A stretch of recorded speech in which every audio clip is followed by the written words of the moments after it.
otro video relacionado con la teoría de circuitos.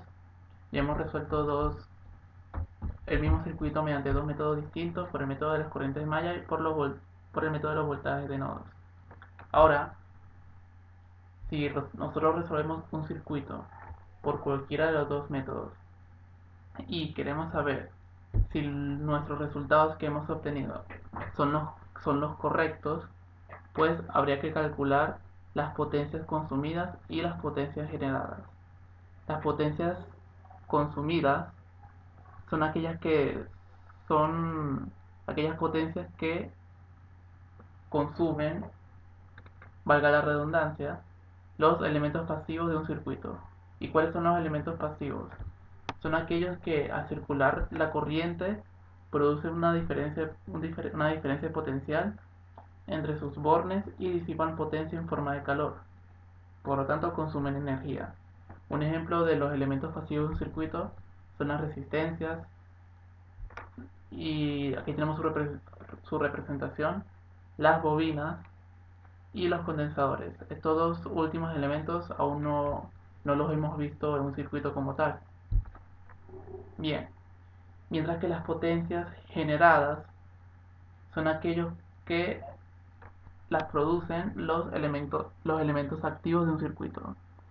¿Y cuáles son los elementos activos? Son aquellos dispositivos capaces de generar una tensión o una corriente, en forma más general un campo eléctrico, y suministrar potencia a una carga dada. Entregan energía, por lo tanto. Y un ejemplo de los elementos activos son las fuentes de corriente y las fuentes de voltaje. En el mismo circuito con la que hemos trabajado, solamente nos hemos topado con una fuente de voltaje, el cual será nuestro único elemento activo que tenemos en el circuito. Y otro elemento activo es la fuente de corriente, la cual viene representada así con una flecha indicando el sentido de la corriente. Puede ir hacia arriba, puede ir hacia abajo o a los lados, dependiendo de cómo está el circuito acomodado.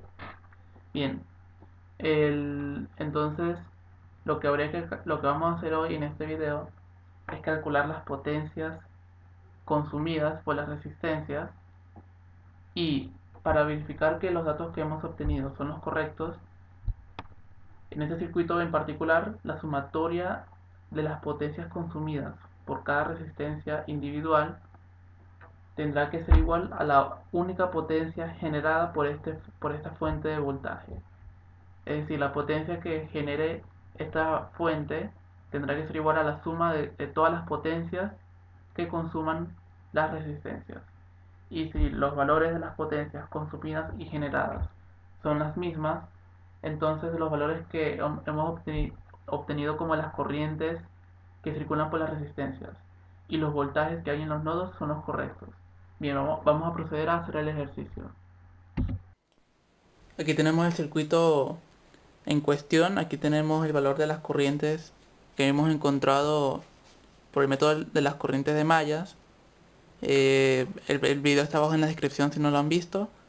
Y procederemos a calcular las potencias consumidas y generadas por las resistencias, en este caso, los únicos elementos no activos, y por la fuente de voltaje respectivamente.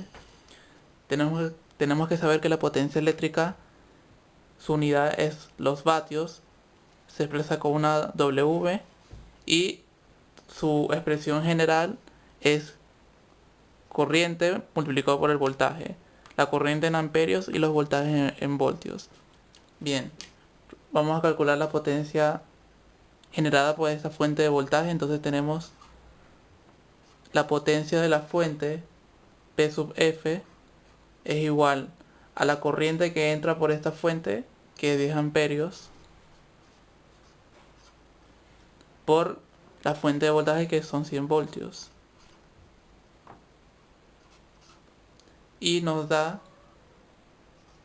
una potencia consumida de 1000 vatios.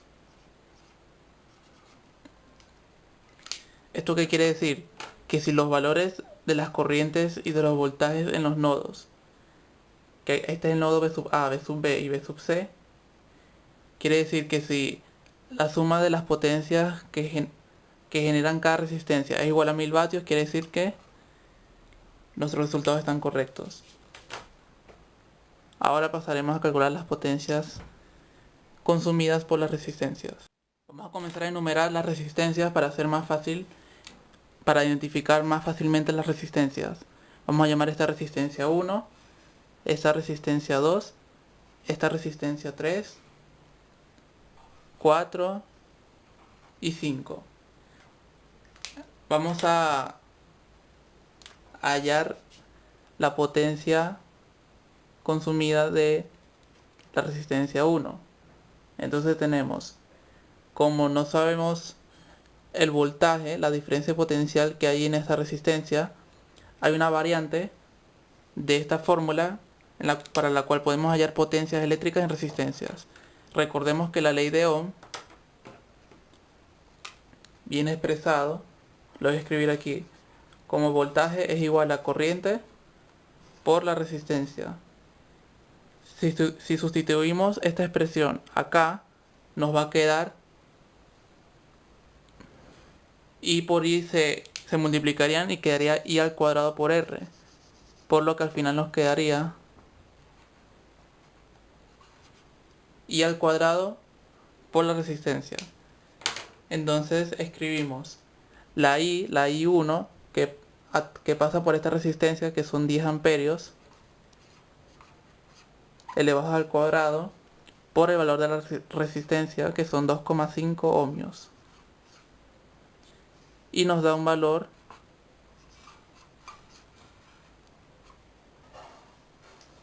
de 250 vatios. Ahora vamos con la resistencia 2, pero con la resistencia 2 tenemos un inconveniente.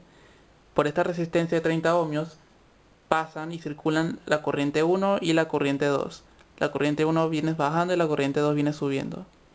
Por lo que el valor exacto de la corriente por el cual circula en esta resistencia será la resta de estos dos. No importa si es I1 menos I2 o I2 menos I1, porque la corriente está elevada al cuadrado y el signo no afectaría, puesto que está elevado al cuadrado. Y escribimos I1, que es 10 amperios, menos I2, que es 7,5 amperios, elevado al cuadrado, por el valor de las resistencias, que son 30 ohmios. Y eso nos da un valor de 187,5 vatios. Bien. Falta ahora el de la 3, el de la resistencia 3.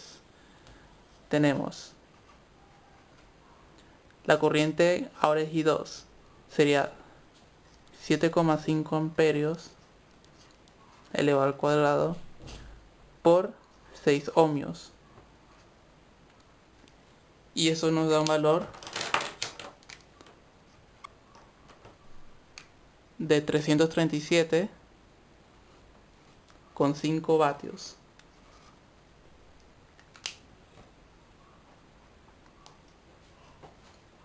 Bien, ahora vamos con el de la resistencia 4.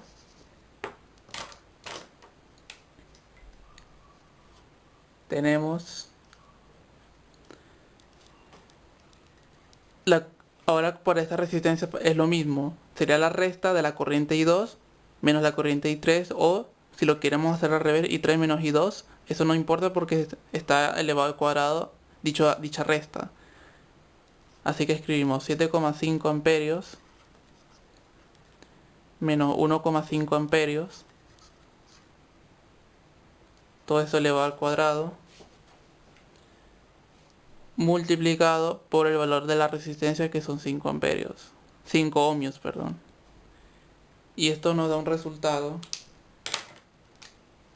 180 vatios.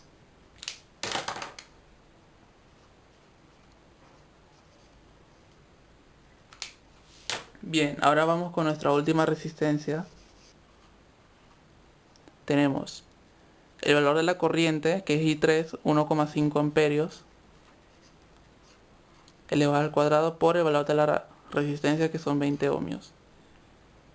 Y eso nos da un valor Eso nos da un valor de 45 vatios.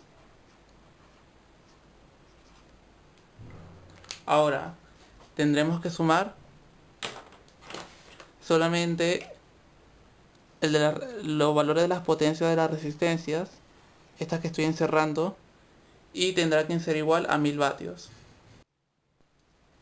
Habiendo efectuado la suma de las potencias que consumen cada una de estas resistencias, al hacer la sumatoria nos hemos dado cuenta que nos dan 1000 vatios, exactamente el mismo valor de la potencia que genera nuestra única fuente de voltaje, nuestro único elemento activo, y con este resultado podemos corroborar que los elementos y los valores de las corrientes y de los voltajes en los nodos que hemos calculado son los correctos.